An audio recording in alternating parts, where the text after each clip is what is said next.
Walizaliwa mapacha, lakini dunia ikawaambia mmoja lazima afe. Mmoja akachagua upanga, mwingine akachagua moyo. Nani anastahili kuwa mfalme? Lakini mtukufu wa nabii ulisema pacha wakikutana, mmoja lazima afeli, mwingine atawale. Tunaona maisha ya Tom Ikulu, anavalishwa mavazi ya gharama na anafanya mazoezi ya upanga kwa dharau. Upande wa pili, tunaona Zayo kijijini anabeba mzigo wa kuni, anacheka na watoto, anaonekana kupendwa na kila mtu. Siku moja kijijini kulikuwa na mashindano ya ngoma za asili. Tom anaenda kijijini kwa matembezi ya kifalme ili kuonyesha mamlaka. Kanamwona Naya akiwa akicheza na wenzake ngoma za asili. Macho yake kwa binti huyo kwa muda mrefu. Bakari, wakati umefika.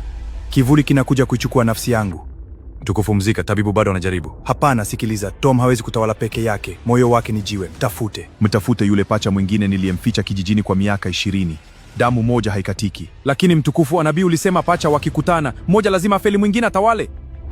Basi na upendo uwe kipimo cha taji.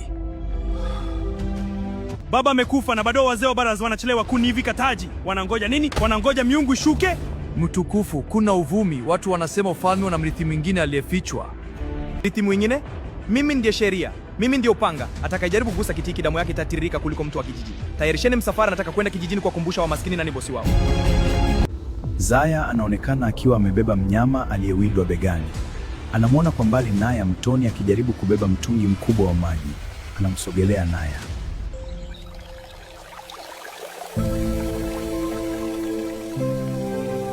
Naya, mtungu ni mkubwa kuliko nguvu zako. Acha mwindaji akusaidie kabla maji yajawa chakula cha udongo. Zaya, unajua ukiendelea kunisaidia kila siku, nitafurahi kukusaidia milele. Wewe ni mwindaji mzuri na rafiki bora.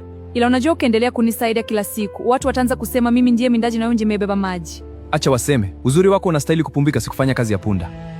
Ghafla, vigelegele na milio ya baragumu inasikika. Msafara wa Tom unaingia kwa kishindo. Watu wanapiga magoti, lakini Kaya anabaki amesimama akimtazama Tom kwa mshangao. Wewe, kijana wa porini, hujaona vumbi la kifalme. Kwa nini upigi magoti? Napiga magoti kwa